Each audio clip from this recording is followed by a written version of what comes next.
নমস্কার, স্বপ্নের রান্নাঘরে সবাইকে স্বাগতম। আশা করি সবাই ভালো আছেন।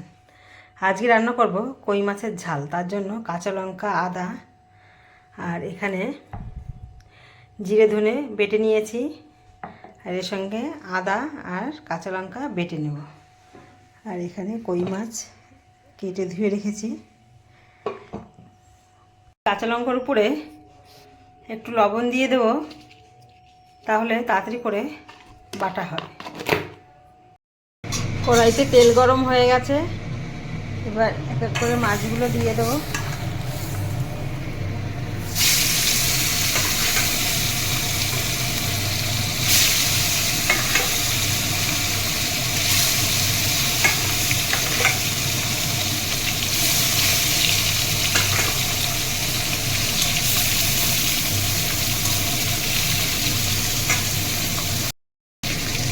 এক পিঠ ভাজা হয়ে গেছে, এবার উল্টে দেবো।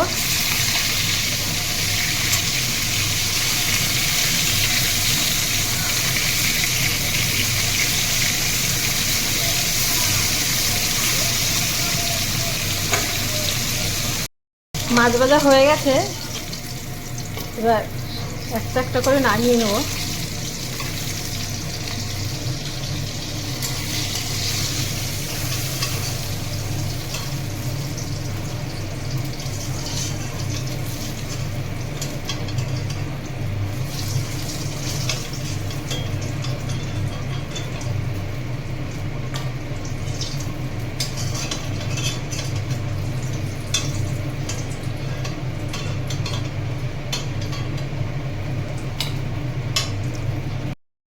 এই মাছ ভাজা তেলেই আমি তেজপাতা ফোড়ন দিয়ে দেবো।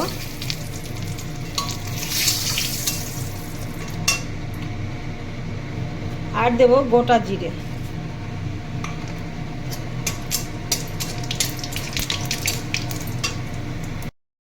আর এই শিলে বাটা যে মশলাটা করে রেখেছি এটা দিয়ে দেবো।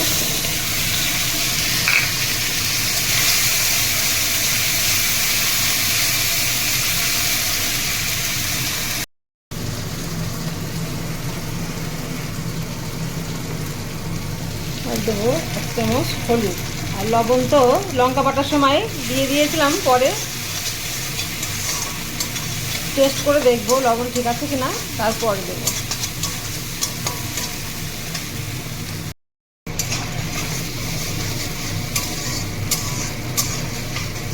মশলাটা আস্তে আস্তে করে কষিয়ে নিতে হবে।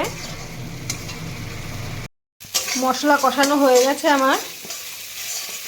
এরপরে এই ভেজে রাখা মাছগুলো এই মশলার মধ্যে দিয়ে আর একটু কষিয়ে নেব।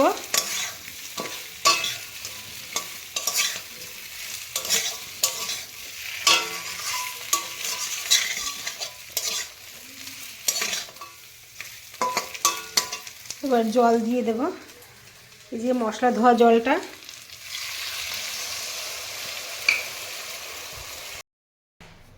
পরিমাণ মতো জল দেওয়া হয়ে গেছে, এবার নাড়িয়ে চাড়িয়ে এবার ঢাকনা দিয়ে ঢেকে দেবো। এবার জাল উঠে গেলে তারপর ঢাকনাটা খুলে দেবো। আমার ঝোলে জাল উঠে গেছে, ঢাকনাটা এবার খুলে দেব।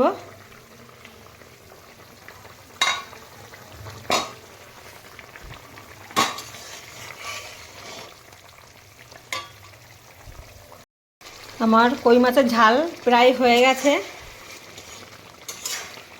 এবার আমি যে মশলাটা করে রেখেছি, ভাজা মশলা, ধনে জিরে, একটু গরম মশলা, একটু শুকনো লঙ্কা, তেজপাতা দিয়ে একটু কড়াইতে তেলে যে গুঁড়ি মশলাটা করে রাখি এর উপরে একটু ছড়িয়ে দেবো, তাহলে স্বাদটা বেড়ে যাবে।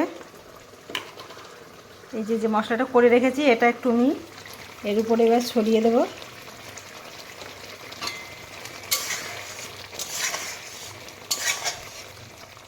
হয়ে গেছে আমার কই মাছের ঝাল। এবার নামিয়ে নেব। এই যে দেখুন, নামিয়ে নিয়েছি। দেখতে কতটা সুন্দর হয়েছে, খেতেও খুব সুন্দর হবে। এভাবে রান্না করলে খেতেও খুব সুন্দর হয়।